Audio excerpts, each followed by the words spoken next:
Demi bisa sembuh, pasien tuberkulosis harus konsisten menjalani pengobatan dan minum obat sampai tuntas. Lamanya proses pengobatan dan efek obat yang dirasakan membuat banyak dari mereka harus kehilangan pekerjaan. Seperti yang dialami Pramudi, pria yang 2 tahun terakhir berjibaku melawan bakteri tuberkulosis. Daya tahan tubuh pria 44 tahun ini kian menurun sejak menderita TBC resisten obat. Ganasnya bakteri tuberkulosis membuatnya tak bisa menjalani tanggung jawab mencari nafkah untuk keluarga. Gak bisa berbuat apa-apa, ya udah akhirnya saya takutin aja udah untuk berobat terus sampai sembuh. Ya kalau kata dokter sih ya begitu, harus bersabar. Ya udah, kita dapat rezeki dari uluran tangan kawan, anak, ya kita bisa makan kita. Karena saya memang nggak bekerja, nggak ada pekerjaan, nggak ada penghasilan. Pramudi hidup menumpang bersama dengan kelima anaknya di rumah milik keluarga. Di ruang kecil inilah Pramudi sehari-hari berjuang melawan penyakit tuberkulosis dibantu oleh anaknya. Keadaan kian berat saat ia ditinggal oleh sang istri yang menyerah jalani tantangan hidup bersama Pramudi. Dibilang nyaman yang enggak ya, dibilang enggak ya nyaman ya begitu. Namanya kita ya hidup numpang ya, jadi sama orang tua ya ala kadarnya aja, ya ikutin aja lah. Ini saya bertiga ini tidur di sini. Karena kalau berlima kan gak muat. Semuanya keseluruhannya 24 orang. Berikut anak kecil, bayi apa. Pramudi harus mengonsumsi obat hingga 11 butir dalam 1 kali minum setiap hari. Obat tuberkulosis yang ia konsumsi menimbulkan efek samping. Beruntung, obat yang diminum gratis karena Pramudi adalah peserta BPJS penerima bantuan iuran. Meski sempat putus asa, ia bertekad sembuh demi sang buah hati. Ini perjuangan saya yang berat saat-saat terakhir ke setengah tahun kesini itu saya mengalami sakit, mata agak rabun, pendengaran rusak, terus sampai ke perut-perut sakit apa itu saya alamin. Sampai sekarang ini keadaan perih. Ya terus berjuang saya untuk hidup. Cita-cita saya ya itu doang, ingin ngebiayai mereka bisa sekolah. Saya sih berharap bisa lebih sehat, lebih bisa bekerja.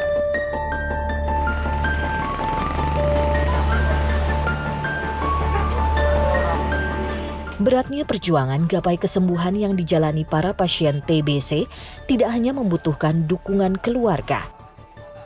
Pendamping pasien TBC turut memiliki peran besar dalam memantau proses pengobatan pasien. Namun, pandemi COVID-19 yang terjadi membuat pendamping tidak bisa bertemu para pasien setiap hari. Pendampingan terpaksa dijalani dengan cara daring. Begitu pula dalam layanan pengobatan. Ada sesi konsultasi pasien TBC dengan tenaga medis yang dilakukan via daring. Cara ini dianggap kurang efektif. Menurut saya sih kurang efektif ya Mbak. Karena pasien ini perlu penanganan secara kontak ya, kontak langsung. Karena berkaitan dengan penanganan fisik kan. Karena yang mereka alami bukan hanya secara psikologis ya, secara misalnya efek samping obat, halusinasi, lalu kemudian misalnya dia sugesti atau ketakutan atau efek-efek yang lain. Nah kalau ini kan nggak bisa ditangani melalui virtual ya, jadi dia butuh penanganan langsung. Nah mungkin kalaupun secara virtual itu mungkin terkait edukasi dan informasi saja.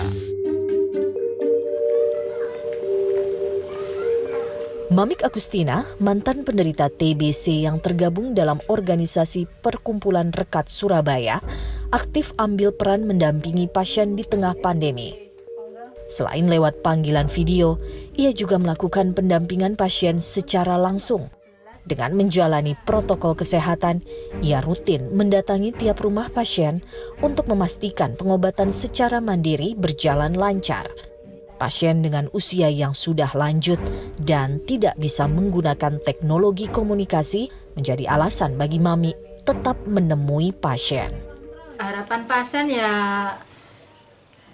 itu pengen sembuh, cuma takut ke rumah sakit gitu. Jadi kita yang jadi perantara. Udah ya Bu ya, saya tak pulang dulu ke pasien yang lain. Pasien yang nggak ada motivasi dari keluarga, terus kayak pasien yang sebatang kara, dan saya tiap hari kalau minumnya itu lewat video call, nanti seminggu 2 kali, seminggu sekali saya datangi lihat kondisinya. Jadi kita punya beberapa LSM dan organisasi sipil masyarakat lainnya yang memang selama ini sudah mendampingi penderita tuberkulosis. Nah, kemudian kita juga yang dilakukan oleh beberapa puskesmas adalah tentunya langsung kepada pasien, kemudian memperlihatkan jumlah obat, kemudian memantau minum pengobatan melalui handphone milik pasien tersebut. Bayang-bayang virus corona membuat pasien TBC takut mendatangi fasilitas kesehatan. Padahal, pengobatan TBC jika tidak dilakukan secara berkala dan sesuai jadwal bisa membuat pasien akan resisten terhadap obat tuberkulosis dan kondisinya akan semakin parah. Untuk membantu melancarkan metode pemantauan pasien jarak jauh selama pandemi, Stop TB Partnership menghibahkan 200 perangkat telekomunikasi untuk pasien TBC dan pendamping. Nah, problematiknya nggak semua pasien punya smartphone gitu. Mencoba untuk mencari dana untuk membantu teman-teman itu dengan memberikan bantuan smartphone. Jadi smartphone ini digunakan oleh pasien selama dia masih membutuhkan dampingan. Belum terlaporkan, masih kurang. Sejumlah tahapan menuju program eliminasi tuberkulosis 2030 terus dilakukan negara. Lantas, bagaimana upaya negara menangani kasus TBC di tengah pandemi COVID-19 yang tengah melanda? Angka capaian di Sukamenteri itu selalu tinggi gitu ya, baik dari suspek yang terduga TB maupun yang dinyatakan positif TB-nya tinggi.